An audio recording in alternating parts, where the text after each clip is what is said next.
This is the Farm Monitor. For over 50 years, your source for agribusiness news and features from around the Southeast and across the country, focusing on one of the nation's top industries, agriculture. The Farm Monitor is produced by one of the largest general farm organizations, the Georgia Farm Bureau. Now here are your hosts, Ray DeLessio and Kenny Bergamy. All right, time to sit back, chillax, and absorb all the ag knowledge you can handle in the next 30 minutes. As you can see, no Kenny this week. Instead, it's Ms. Jennifer Parson holding down the fort and kicking things off with this, the world-renowned rundown. Yep, let's roll the video. Coming up, something peanut producers hope they never have to hear about again, tomato-spotted wilt virus. Well, no such luck. They got an earful at the Georgia Peanut Farm Show, but in this case, it was welcomed information on how to combat the problem. Also on the show, we're going to hear from new ABAC president, Dr. TRACY Brundage. Now, sure, she might be new to Georgia, but when it comes to agriculture and rural settings, she's a seasoned veteran. Yes, she is. Plus, we're spending time with the outgoing Georgia Farmer of the Year, Scotty Rains. It's a heartwarming look at the life Scotty and his wife Melanie have made for themselves and how Scotty credits Melanie for enabling him to become a full-time farmer. But first, we begin in Tifton and the annual Georgia Peanut Farm Show, an event that for nearly 5 decades has given peanut producers all the information and tools they need to make better decisions on their farms. The Monitor's John Holcomb has the story. For the past 46 years, peanut growers here in Georgia have made their way to the Georgia Peanut Farm Show, a yearly event that gives producers the chance to fellowship with one another, see the latest and greatest equipment, and hear updates from experts on the industry. It's just a great information sharing show here for peanut growers and peanut representatives. Those who quit learning, quit growing. And I mean, and certainly in today's technological age and the environmental concerns that we have, there's new information, there are changes, if not every day, certainly every year. And we need to update our farmers and keep them as up to date and informed as we can about issues and new products that are coming up so that we can continue to be profitable in the industry that we all love. Aside from getting to meet with vendors and see the newest equipment, producers also got to attend production seminars in which industry experts like Bob Kimmerite, an extension plant pathologist with the University of Georgia, spoke about a devastating disease many growers dealt with this past season, known as tomato-spotted wilt virus.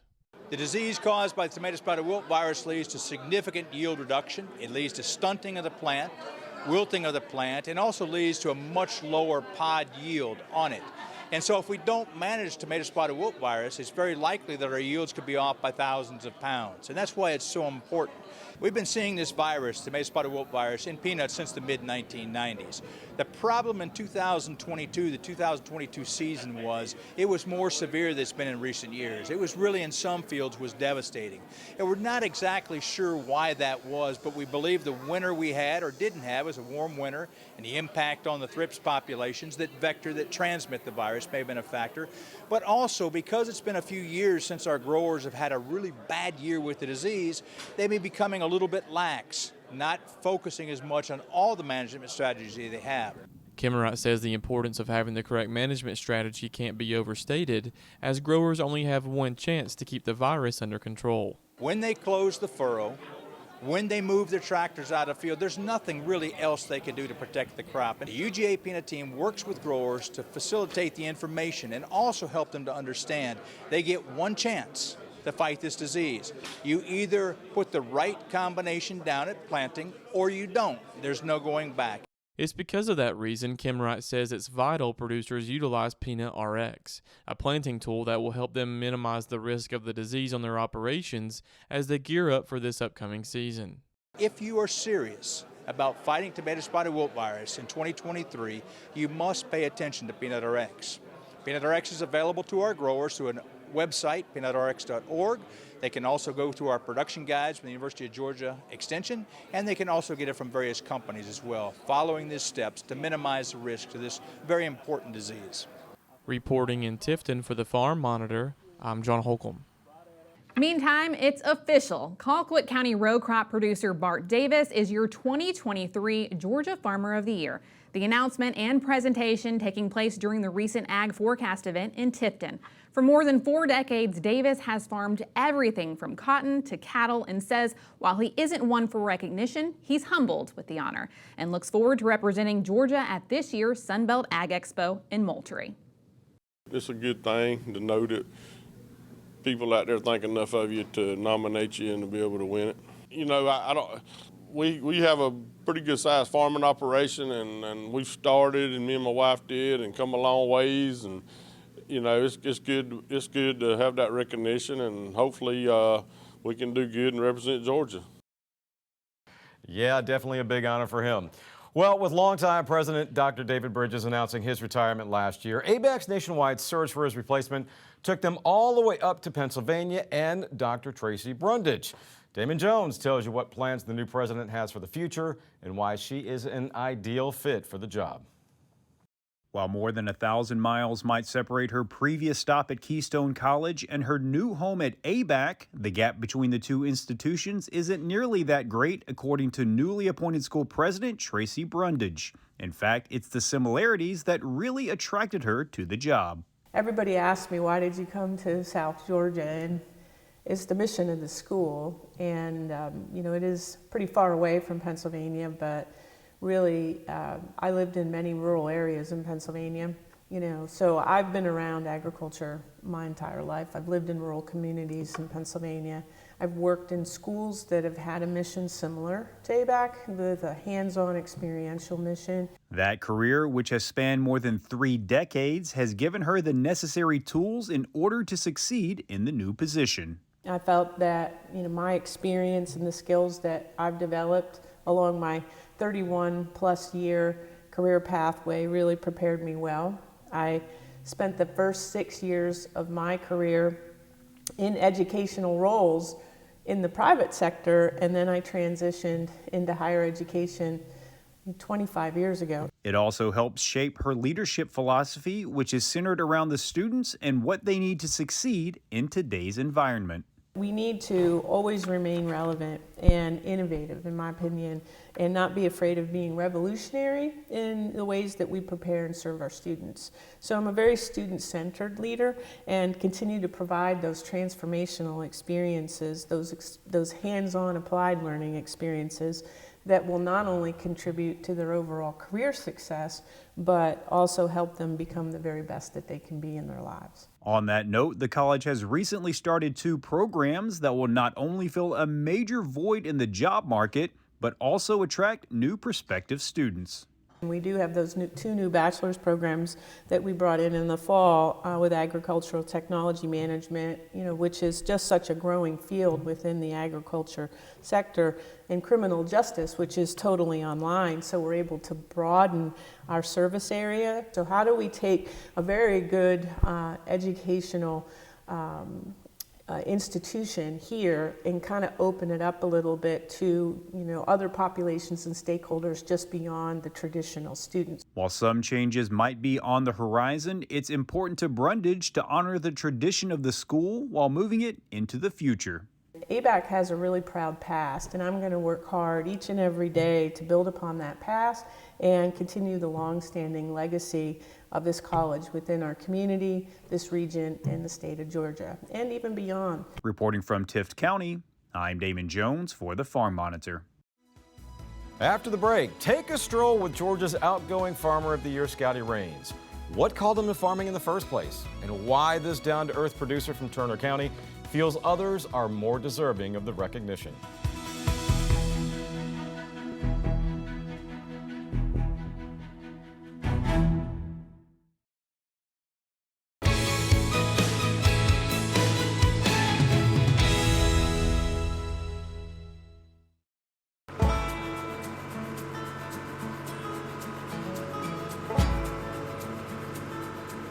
As farmers, we all know too well how many things can go wrong. As we grow, we learn to trust in people we can count on the most when times is hard. When it comes to mental health, farmers are not sure where to turn. And then we realize we can turn to UGA Extension to help us in more ways than one. As a resource for farmers, families, and communities across Georgia, we at the University of Georgia Cooperative Extension Service provide resources to help beyond the field, especially in times of stress. Because we know farming's not easy, but you don't have to do it alone. Whether you need a helping hand for your farm or your health, we are here for you. Extension is here to help you. Just reach out. We're here to help you.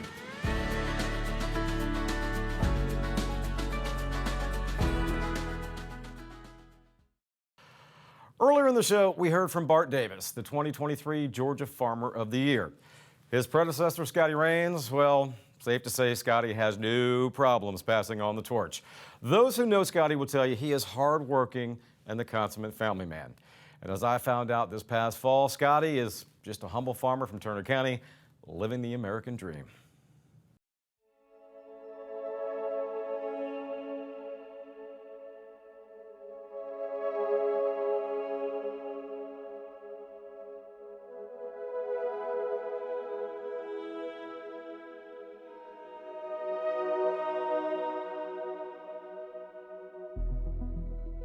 A quiet road under the morning sun. Cattle and birds sharing space together, while an irrigation pivot sits idle, ready to go with just a simple command from a nearby iPhone or tablet. This is Scotty and Melanie Rains' backyard, their little slice of heaven, and it's something they believe was definitely a gift from above. Well, it's definitely a blessing to us, to me. You know, I look back and when we started, we basically started with nothing and kind of look, you know, sure we owe a lot and a lot of debt still hanging over our heads, but we look at what we've kind of acquired and built up, and it's amazing to me. It's definitely a blessing just to look at it in that aspect. I thank God every day for it, for being able to raise our daughters that way, and just, yeah, it's something to be thankful for, especially if you go to a city. It makes you even more thankful to come home to it. For those who know Scotty, his recognition as Georgia Farmer of the Year should come as no surprise. He began farming full-time in 1993 and has spent nearly 3 decades expanding and diversifying his operation with an emphasis in marketing related to cotton, corn, peanuts, and watermelons. Scotty and Melanie have also received numerous awards for their operation, including the Soil and Water Conservation Award, as well as Georgia Young Farmers Farm Family of the Year. And yet, when asked about this latest achievement, Scotty feels there are others more deserving. You know, I look at it like, well, yeah, I do a lot, but on the off the farm functions, most of the time I'm just a vessel. You know, I probably don't speak up as much as I should. I'm just filling a seat. You know, and I don't know, I just don't see myself doing or being the type of person that would get Farmer of the Year. Yeah, there's probably nobody more deserving than him. He's well deserved. He started out with really nothing, and now he's really built up quite a farm enterprise. And when he's not at the wheel of a tractor or checking the vines in his field, once a month you'll find Scotty here, behind closed doors in the Georgia Farm Bureau Board of Directors room, where he represents the 8th District, a position he's held since 2012. You know, so far, I say, I feel like I'm just a vessel that's sitting in that position. You know, I look over the stuff and I make the best judgment I can for Georgia Farm Bureau, for the best of Georgia Farm Bureau, for the best of the members. And you know, sometimes it's hard decisions to make. but you know, we just have to feel like we're making the best of it. And you know, I don't want to sit there for a long period of time. I feel like there's more people out there that are probably more knowledgeable than I am that maybe needs to fill that seat. But until they come along, I'm willing.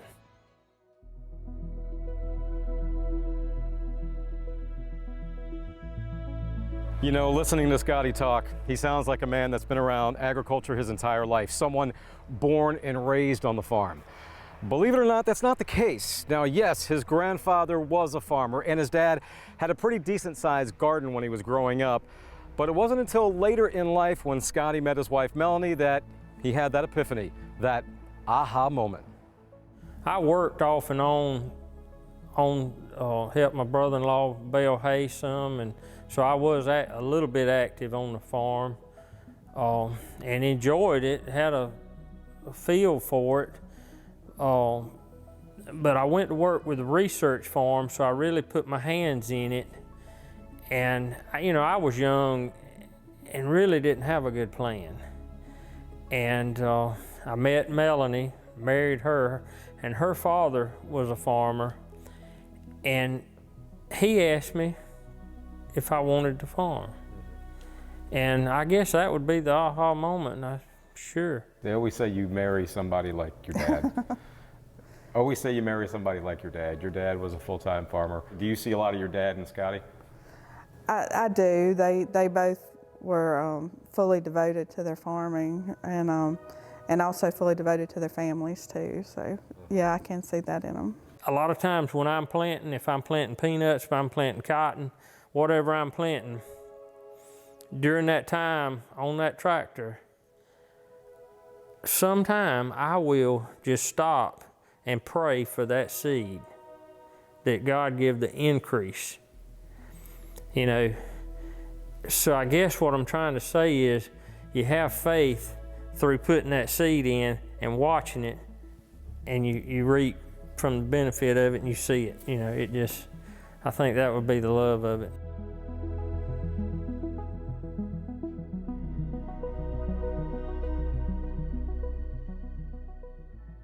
Humble as they come, isn't he? Huge thanks to Scotty and Melanie for allowing us to spend the day with them. Up next, American Farm Bureau awards one of its highest honors to a man passionate about agriculture, a real cowboy who fought many battles on behalf of farmers and ranchers.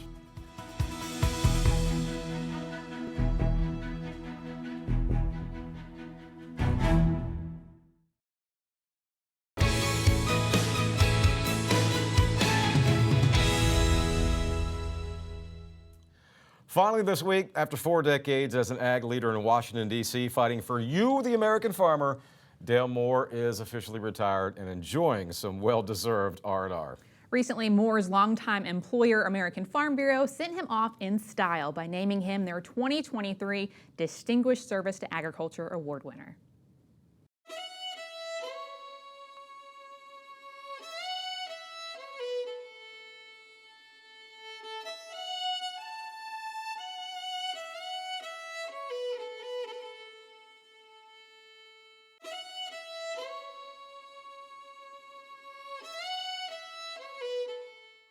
Dale Moore of Copeland, Kansas could have been a cowboy. My plan, graduating from college, was to, get a job that basically required me to ride a horse and chase somebody else's cows around. Moore was in the rodeo club at Fort Hays State University, where he graduated with a degree in animal science.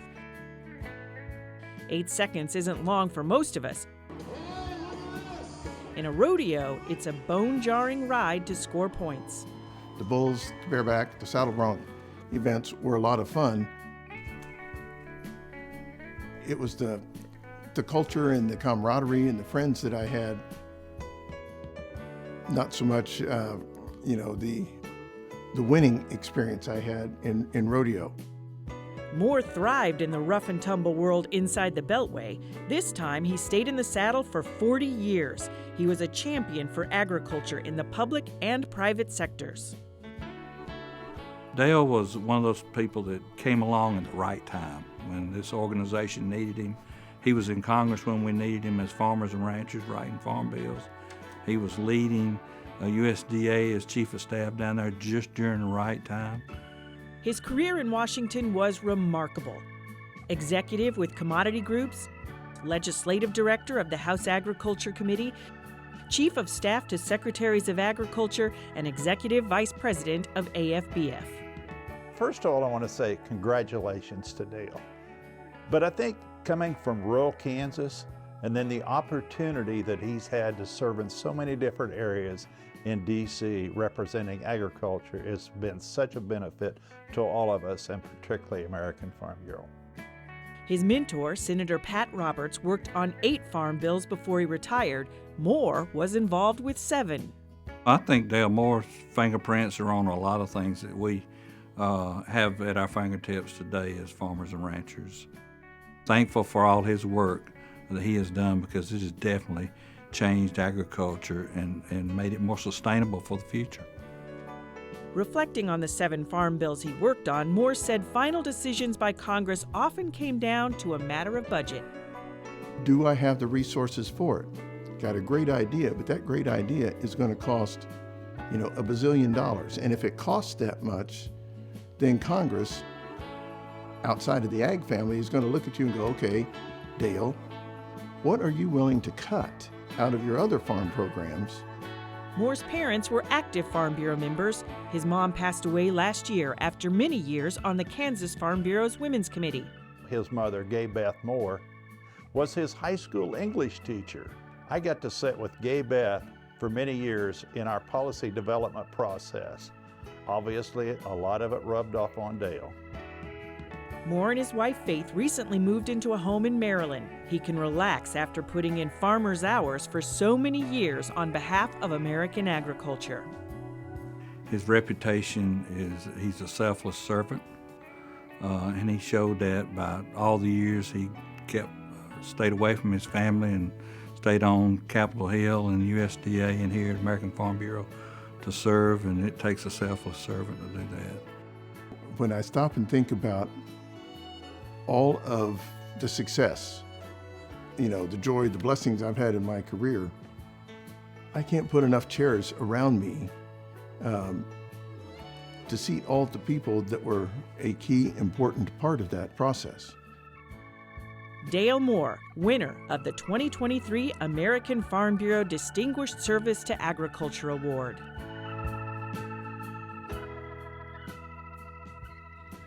Excellent feature, and a big thanks to American Farm Bureau for letting us share that with you.